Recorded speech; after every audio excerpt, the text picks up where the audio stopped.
I've been saying for several months now that Pokopia was going to be a huge success. Now, I wasn't sure how successful it was going to be. I was thinking that, this is going to be a pretty moderately successful Pokemon spinoff. But as we come closer and closer to launch, and we see more and more people being exposed to what this game actually is, and, the narratives around it slowly starting to collapse, what we're seeing is a growing realization among the community that not only is this game going to be successful, it's going to be a huge, massive hit.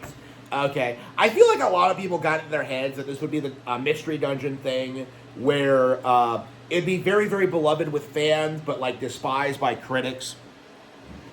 I thought there was going to be this huge hullabaloo in regards to whether this game is good or not, but it seems like going into this, much like Pokemon Legends ZA before it, although there's this insane online backlash to this game merely existing, the reality of it is that actual players are very, very excited for it. And it's not something that the Pretendo community can really deal with or acknowledge. What we're seeing is just a slow, gradual downfall of the anti-Pokemon agenda. What we're seeing is just Nintendo sitting there trying to tell you that, the game is only going to sell, 5 million units or something, and it's just a giant code. It always has been, it always will be, but, that's becoming more and more apparent, every Pokemon release. The recent story that Dragon Quest is losing relevancy with Japanese youth really resonated with me, because it became very apparent to me very quickly, and others, that the reason for this is that Pokemon, being a pretty much an annual franchise that always has new games coming out, that always has new products, Pokemon is better at appealing to multiple generation of children than Dragon Quest is.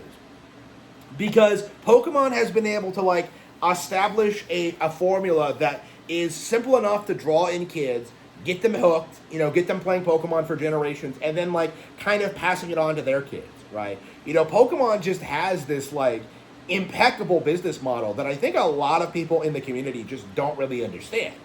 People seethe about the production values and the animations and, the perceived lack of effort on Game Freak's part, but, they're putting out games that sell upwards of 30 million units every couple of years, okay? On top of spin-offs and other things that they do, right? That is remarkable. That is insane. People don't understand how impressive it is that Nintendo is doing this. And when it comes to something like Pokopia, like every other Pokemon spin-off game, there's this huge concentrated effort to downplay it and say it doesn't count and that it's not a big deal and that it's not competitive and that it'll fail compared to I don't even know what Pokemon what Pokopia is supposed to fail against this time. We're really supposed to believe that this game is not going to do well because of reasons. That's really the peak criticism of this game right now, is that it's not going to do well because of reasons. At least with Mario Tennis, you had this narrative that Mario sports games haven't been good in years. Camelot fucking sucks. Remember Ultra Smash? With Mario Tennis, there was this huge belief in the community that it wouldn't be very good. I was saying that I wasn't expecting it to be that big of a deal either. And then it actually comes out, and it's one of the best Mario sports games in years. That's...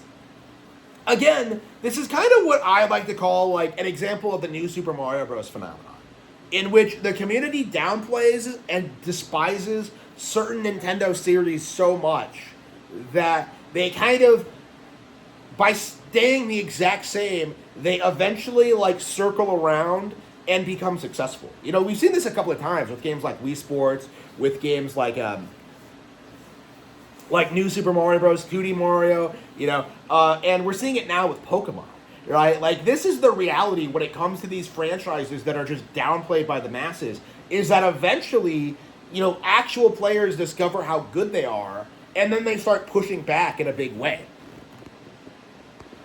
Basically, what we're seeing is that it's going to be impossible to have a replica of the Wii U or the N64 in this day and age, because so much of those generations were defined by downplaying major Nintendo properties at the time. So, for example, the narrative in the N64 era that like Final Fantasy was way bigger than Zelda. It was way higher. It had way higher production values. It appealed more to adults. It was like the biggest thing ever, supposedly.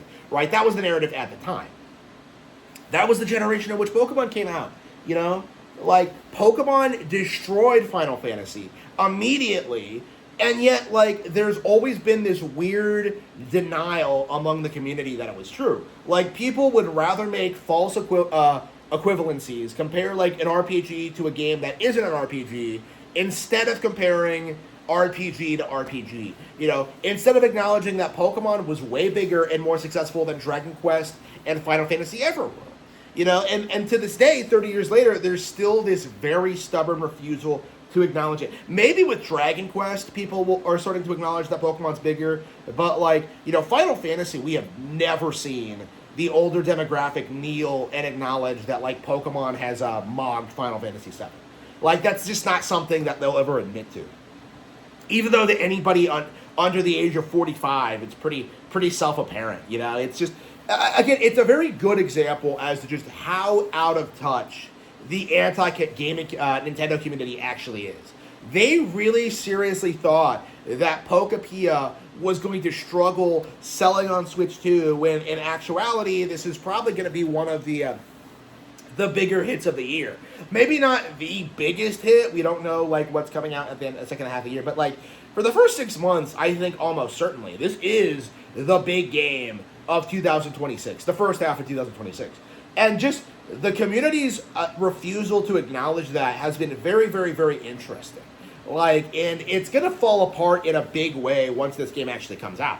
Just like it did for Mario Tennis, just like it did with, Pokemon Legends ZA, just like it did with Prime 4, just like it did with Air Riders, Mario Kart World, Bonanza,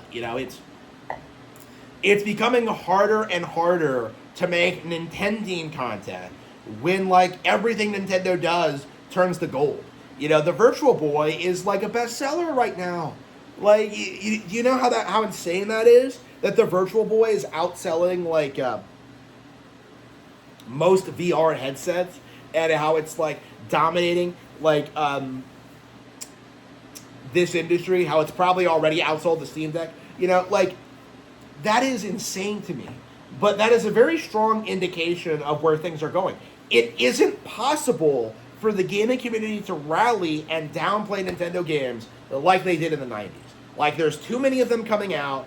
There's too many games that, like, the community just isn't that familiar with. And, like, we keep seeing them make very, very big, like, errors when it comes to discussing these games. Mario Tennis is a very good example of that. How many of these people tried to say this game had no single-player content when it actually has a pretty extensive like post-game that a lot of critics didn't even talk about, because they probably didn't mess around with the single player much at all. Like, again, that's something that people really do need to talk about. But the reality is, like, Nintendo is releasing so many games so quickly that it is becoming harder and harder to downplay them, no matter how hard the industry tries.